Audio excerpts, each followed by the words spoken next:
അദ്ദേഹത്തിൻ്റെ കിഡ്നി രണ്ടും ഫെയിലിയറായെന്ന് അവിടെ പറഞ്ഞു. അദ്ദേഹം ICUയിലായിരുന്നു. ഒരു മാസത്തോളം അദ്ദേഹം ICU തന്നെയായിരുന്നു. ഡോക്ടർമാർ പറഞ്ഞത് അദ്ദേഹം മരിച്ചുപോയി. ഇനി അതുകൊണ്ട് ഇനി ആരും പ്രതീക്ഷിക്കേണ്ട, അറിയിക്കേണ്ടവരെല്ലാം അറിയിക്കാൻ പറഞ്ഞു. അദ്ദേഹത്തിൻ്റെ തോപ്പുംപടി സെയിൻറ്റ് സെബാസ്റ്റ്യൻ ചർച്ച് ഇടവകയാണ്. ഞാനിവിടെ ആദ്യമായിട്ട് വരുന്നത് 2018 ഒക്ടോബറിലാണ്. ഞാനൊരു ട്രയൽ അടിക്കാൻ വേണ്ടി മാത്രമാണ് കൃപാസനത്തിലേക്ക്. കൃപാസനം എന്താണെന്നോ ഏതാണെന്നോ എനിക്കറിയില്ലായിരുന്നു.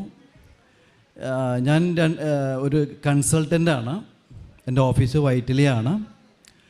ഞാൻ 2011 മുതൽ, അതായത് 2011 വരെ എൻ്റെ ജീവിതത്തിൽ വളരെ സന്തോഷമായ ദിനങ്ങളായിരുന്നു. ഞാനും ഫാമിലിയും, എനിക്ക് 2 കുട്ടികളുണ്ട്, വളരെ സന്തോഷമായി പോയിക്കൊണ്ടിരിക്കുന്ന അവസരത്തിൽ 2011 മുതൽ എനിക്ക് യാതൊരുവിധ ബിസിനസ്സുകളോ കാര്യങ്ങളോ സ്ലോലി ഇല്ലാതായി തുടങ്ങി. എൻ്റെ വീട്ടിൽ വളരെ മോശമായിട്ടുള്ള ഒരവസ്ഥയാണ് വന്നുകൊണ്ടിരുന്നത്. വീട്ടിൽ എല്ലാ ദിവസവും വഴക്കും പ്രശ്നങ്ങളും എല്ലാം ഉണ്ടായിരുന്നു.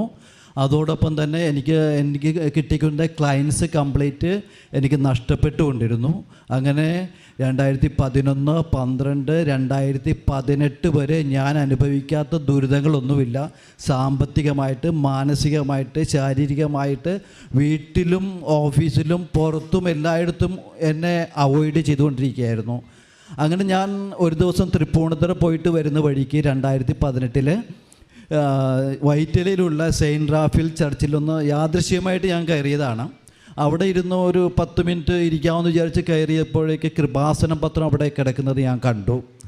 ഞാൻ ജസ്റ്റ് ഒന്ന് മറിച്ച് നോക്കി. അപ്പോൾ ഒരുപാട് സാക്ഷ്യങ്ങൾ അതിനകത്ത് കണ്ടായിരുന്നു. ജോലി കിട്ടിയിട്ട് നഷ്ടപ്പെട്ടവർക്ക് ജോലി തിരിച്ച് കിട്ടി, ബിസിനസ് നഷ്ടപ്പെട്ടവർക്ക് അത് റിക്കവറായി തുടങ്ങി, രോഗികളായിട്ടുള്ളവർക്ക് റിക്കവറായി തുടങ്ങി. അങ്ങനെ ഞാൻ ജസ്റ്റ് ഒന്ന് നോക്കിയപ്പോൾ ഞാൻ തീരുമാനിച്ചു. കാരണം ഞാൻ എൻ്റെ അവസാനത്തെ നിമിഷമായിരുന്നു അത്. ഞാൻ 2018 ഈ ഒക്ടോബർ മാസത്തിൽ ഞാൻ അവിടെ പള്ളിയിൽ പോയത് എന്തിനാണെന്ന് വെച്ചാൽ, എൻ്റെ ജീവിതത്തിൽ ഇനി എനിക്ക് ജീവിതം മുന്നോട്ട് കൊണ്ടുപോകാൻ പറ്റാത്തൊരു സാഹചര്യം വന്നപ്പോൾ ഇനി ജീവിതം വേണ്ട, സൂയിസൈഡ് ചെയ്യാം എന്നുള്ളൊരു തീരുമാനത്തിൽ എത്തി നിൽക്കുമ്പോഴാണ് യാദൃശികമായിട്ട് റാഫേൽ പള്ളിയിൽ ഞാൻ കയറിയത്. അപ്പോഴാണ് ഞാൻ കൃപാസനം പത്രം കണ്ട്. അപ്പോൾ എനിക്കതിൽ വിശ്വാസം വന്നില്ല. പക്ഷേ എന്നാലും ഞാൻ വിചാരിച്ചു ജസ്റ്റ് ഒന്ന് ട്രയൽ, ഇത് അവസാനത്തെ ഒരു ട്രയലാണല്ലോ, അപ്പോൾ ഒന്ന് വന്ന് നോക്കാമെന്ന് വിചാരിച്ചിട്ട് ഞാൻ പിറ്റേ ദിവസം രാവിലെ തന്നെ ഞാനിവിടെ വന്നപ്പോൾ തിരക്കുണ്ടായിരുന്നു. ഞാൻ പലരോടും അന്വേഷിച്ചു എങ്ങനെയാണ് കാര്യങ്ങളെന്നൊക്കെ അന്വേഷിച്ച് കഴിഞ്ഞപ്പോൾ എല്ലാവരും പറഞ്ഞു തന്നു. ഞാൻ ഇവിടെ കൺസൾട്ടൻസിനെ കണ്ടു. എനിക്ക് ഉടമ്പടി എടുക്കാനുള്ള എല്ലാ കാര്യങ്ങളും പറഞ്ഞു തന്നു. ഞാൻ ഉടമ്പടി എടുത്തു. ഞാൻ ചേർത്തലെത്തിയപ്പോഴേക്ക് എനിക്കൊരു കോള് വന്നു. ഞാനൊരു പ്രോജക്റ്റ് വെച്ചിട്ടുണ്ടായിരുന്നു. ആ പ്രോജക്റ്റിൻ്റെ റീഓപ്പൺ ചെയ്തുകൊണ്ടിട്ടുള്ള എനിക്കൊരു ഓപ്പണിംഗ് വന്നു. അങ്ങനെ ഉടമ്പടിയിൽ ചെറിയൊരു വിശ്വാസം എനിക്ക് വന്നു.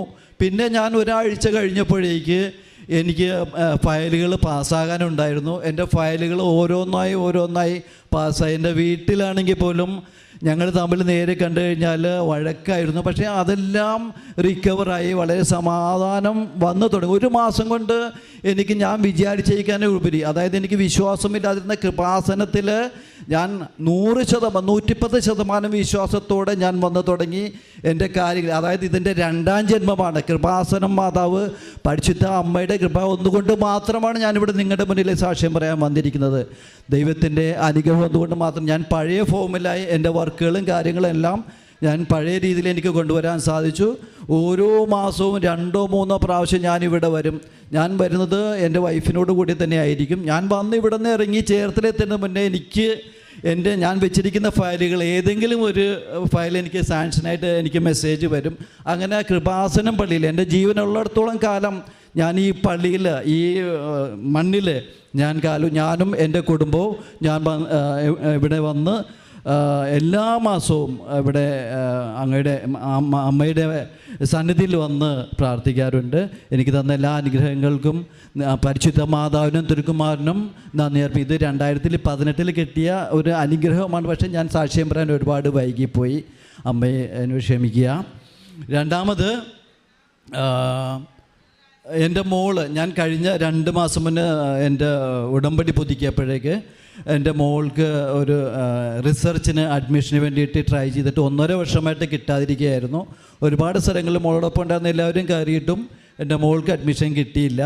പക്ഷെ ഞങ്ങൾ ഒരുപാട് പ്രാർത്ഥിച്ചു. കഴിഞ്ഞ പ്രാവശ്യം ഞാൻ ഉടമ്പടി പുതുക്കിയപ്പോഴേക്ക് ഞാൻ ആദ്യം വെച്ച നിയോഗം എൻ്റെ മോൾക്ക് വേണ്ടിയിട്ടായിരുന്നു.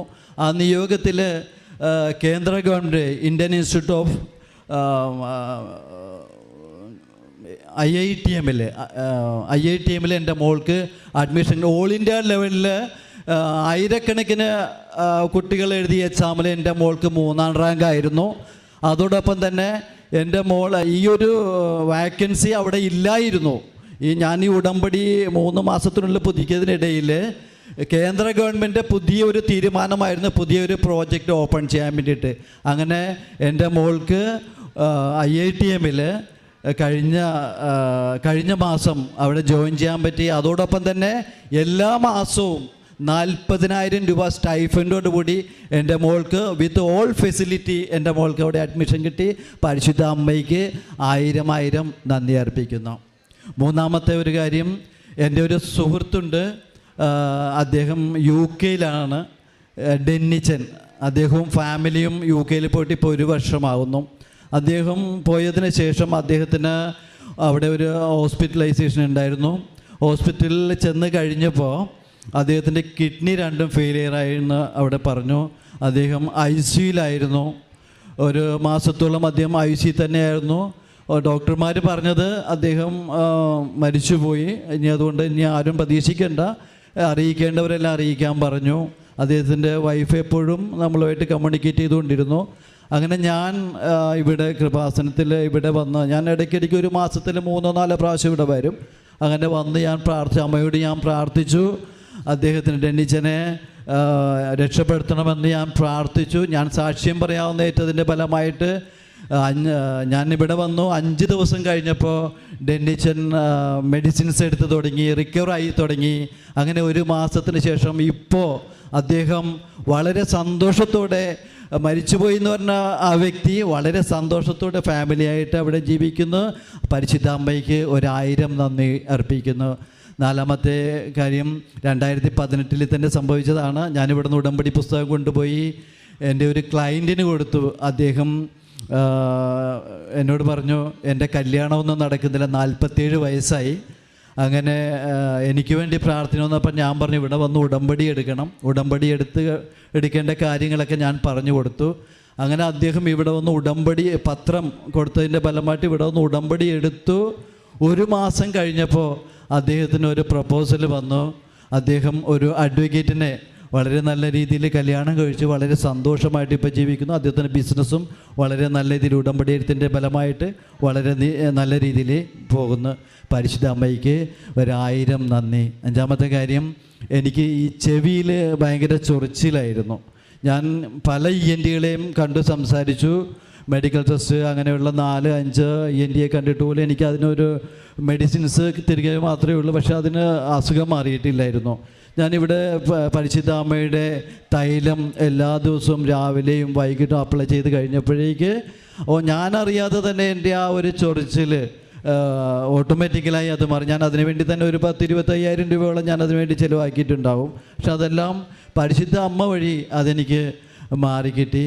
ഇത്രയും അനുഗ്രഹങ്ങൾ എനിക്കും എൻ്റെ കുടുംബത്തിനും പരിശുദ്ധ അമ്മ അനുഗ്രഹിച്ചു തന്നതിന് 1000 നന്ദി. അതോടൊപ്പം തന്നെ എനിക്ക് ഈ തന്ന ഈ ബുദ്ധിമുട്ടുകൾ, ഈ കഷ്ടപ്പാടുകളെല്ലാം ഞാൻ പരിശുദ്ധ അമ്മയിലേക്കും ദൈവത്തിലേക്കും അടുക്കുവാൻ വേണ്ടി മാത്രം തന്നതാണെന്ന് ഞാൻ വിശ്വസിക്കുന്നു. ഇപ്പം ഞാനും എൻ്റെ വൈഫും എല്ലാ ആഴ്ചയിലും ഭക്ഷണം, നിവൃത്തിയില്ലാത്ത ആളുകൾക്ക് ഭക്ഷണം കൊടുക്കാറുണ്ട്, വസ്ത്രങ്ങൾ വാങ്ങിച്ചു കൊടുക്കാറുണ്ട്, പൈസ കൊടുക്കാറുണ്ട്.